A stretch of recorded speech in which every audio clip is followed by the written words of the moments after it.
All these small things that we do in life are building your mind up for discipline. And all those disciplines are gone. So that's the one thing that we definitely miss is self-discipline. Some of the most monumental and transformational portrait pictures that we've ever seen were developed in the dark room. We celebrate athletes and we celebrate critical thinkers and innovators and actors, and we praise them and coin them. Our heroes, and we follow them by the millions.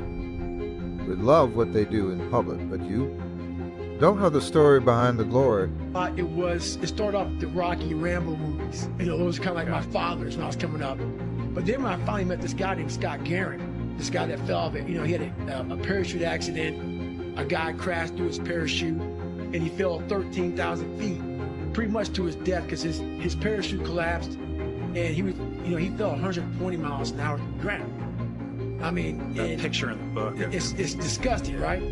And so he hit the ground, and I met him a couple years later at this CAP, Civil Air Patrol camp. I mean, I'm sitting there, and no kid was like amazed by him. They're like, okay, this is a great story. I'm a kid, let's go. I'm sitting, he comes out, and I was amazed by Rambo.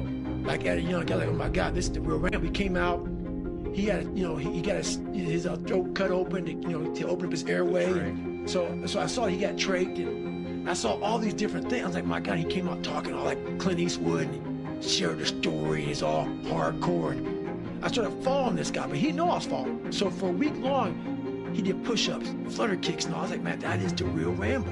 I was looking for strength my entire life. I didn't have any. I was a really weak kid. My dad beat the living shit out of me and I was strong as a young kid, but me protecting my mom for so many years in that house, my dad made me very afraid because he beat the shit out of me every time I went at him. So in that, I want every man wants courage. Every man wants strength. At least this one does. So I found it in every way possible. And when I see a strong guy, I was like, okay, maybe he can teach me. So he didn't know anything about me. You don't know the blood, the sweat. You didn't see the tears that they cried, the prayers that they prayed, the countless weeks where they went without sleep too. And where they are one of the greatest tragedies in life is to live and not know why you're living. Just wondering if there's anybody here that wants their future, that wants to fulfill their destiny, that wants to manifest, wants to walk in discipline and determination. So then it's on the news, and you turn the news on and say, how the hell? I want to do something that I'm here. I'm here. So that 3 months was packed full of like failures, depression, even more. But what I found out in that whole 3 months, I lived a lifetime. In that 3 months, I started realizing if I can flip these insecurities upside down, if I can flip all this that made me this depressed, insecure guy, if I can flip it and make it work for me versus against me, I started seeing the power in failure, the power in insecurity, the power in self-doubt. Because I looked at everybody being way above me. I thought to myself, if I can be at the lowest part in the world, in the sewer, and be able to overcome all this, I started using that as power. And I slowly started passing the guys from Harvard, the guys from MIT, the guys who were from great families. And I'm like, oh my God, I'm catching up. I had nothing. So I started flipping it and using it as power. Every morning I wake up, I believe in winning the battle against yourself. People say, why do you say that? Because there's a lot of things you can control. When you wake up, talk about making your bed. Make your bed, make sure your house is clean, make sure you get your breakfast, make sure you shower, shave, whatever you're doing, control that. Don't hit the snooze button. All these things are very important. That's told a lot of times. Why don't you hit the snooze button? Because you wake up already failing. So what happens when you hit the snooze button? You may not make your bed. You may not do your hair the way you want. You may not pick the right clothes out. And remember how you had a job interview for a job? We've had several of them in our lives.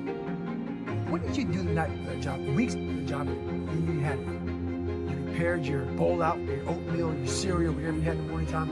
Your coffee cup was out. Your clothes were laid out. You studied, you rehearsed, you were ready. You brought your best self. I'm just wondering, is there anybody here that's willing to disappear? Are you willing to forsake all distractions? Can you hide yourself in the library? Can you hide yourself in the gym? Can you hide yourself in the boardroom and plan and caucus and do what's required behind the scenes in order to manifest the moment? Can you hide yourself in your books? Can you hide yourself in your closet? Can you hide yourself in the prayer rooms? Can you hide yourself? It's time to get real. It's time to get. Well, it's time to look ourselves in the mirror and come to the resolve that this version of ourselves is not going to carry us in the stretch. I've been this version of myself long enough that if I don't change, if I don't do something about this, then I'm going to find myself bankrupt. For me, you understand, for me to be better, for me to be stronger, I must learn to suffer a little bit. So I spend anywhere from 3 to 5 hours a day working out. I'm constantly thinking about my life, raw things about my life, because I want to share these things. You got to go back old school, which is there's no secret. It's just hard work. And I hate to say it, man. Everybody goes, what is your secret, man? What's your secret about business? What's your secret about this? What's your secret about that? The answer is, you see his hands? The hard work, man. I'm sorry. I'm not a magician. It's not magic.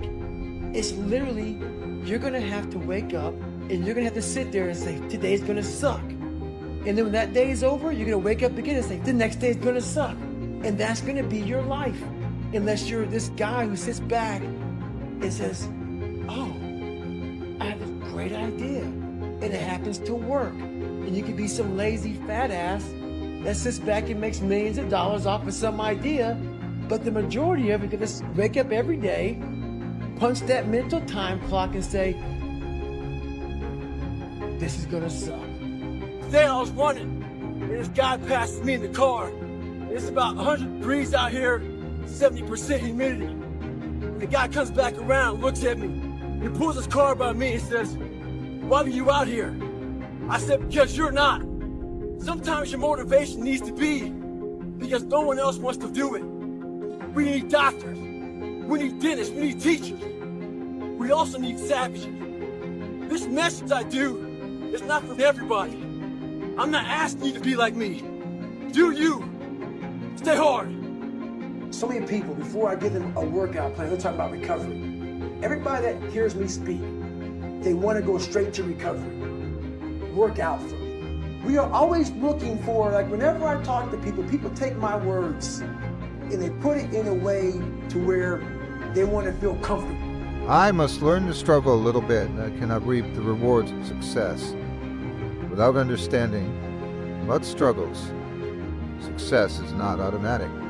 You don't get things just because you want them. You achieve your goals only when you are disciplined enough to keep showing up when you don't feel like it.